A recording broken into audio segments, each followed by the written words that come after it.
After championing for the legislation in Congress and getting a signature from President Joe Biden, lawmakers in Washington appear to be completely flipping their stances on the ban of TikTok. There are multiple reports that the Biden administration and the incoming Trump administration could be working together to give TikTok more time to find a U.S. buyer, and this would require an executive order from both administrations. Chief Legal Analyst Rhodes with us now. What could these two executive orders here for the ban on, or the app on TikTok, look like? Well, it would look like asking and directing that no enforcement happen, because remember, this was something that was passed by both chambers of Congress, signed by the President Biden at the time, and so this is law. This is now such effective. A huge push months ago. Massive push. But on 19th of January, this becomes law. Why would you need two executive orders? Well, because the 19th is before the 20th. That's simple math. I may not be a mathematician, but you need Biden to be able to sign it, and you need Trump to be able to sign it. Both of those would push forward something saying, even though this is law, don't enforce it. What are you asking them not to enforce? Specifically, don't disconnect their IP address so the internet can continue to roll forward. Allow them to still conduct and do business here in the country. Because when you first enacted this law, only provision in there that it had for a delay was if they were progressing towards a sale. There was a 90-day provision placed in the law to say if we could figure out that there was a sale happening, the president has within their authority to extend it for 90 days.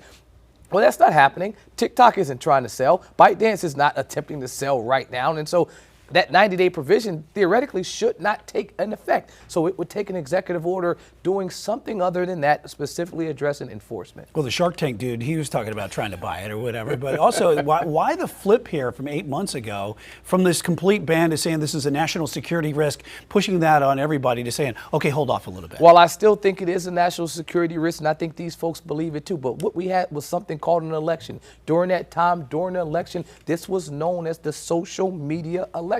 The influencer election. Most of these folks that are flip-flopping, besides Biden, won their seat by using social media. And it was a shift from the normal traditional media that folks have used before in the past by buying, massive TV ads, massive radio ads. So what did they do? Get on podcasts. What did those podcasters do? They pumped it on TikTok. They pumped it on social media all across the board. So in the process of doing that, they recognized that, hey, this thing that we really didn't know much about, we kind of need it. And in the process of needing it, they made some strange bedfellows. You turned those enemies into friends. And so the folks that were in D.C. that were saying that this was such a bad thing kind of embraced it in the last maybe 3 or 4 months of the election. So now, and that's why you're seeing folks talking about the CEO going to the inauguration. All the social media folks are going to be on the front row at the inauguration. Why? Because elected officials and candidates recognize that that is where they needed to put their time, energy, and effort for them to make it. So do we see this ban happen on Sunday, or the Supreme Court going to step in, or is it more likely that they'll just buy some time here in some ways? I think it would be hard to see the Supreme Court stopping it if the administration had more time.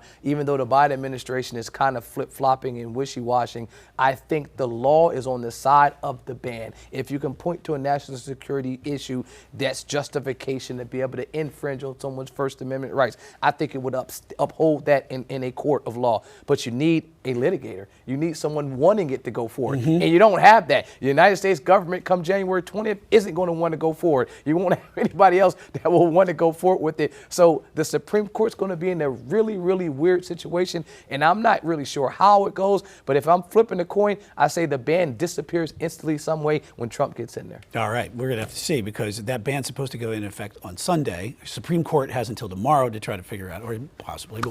We'll see here when it comes to the TikTok here things. All right, Chief Legal Analyst Rhodes.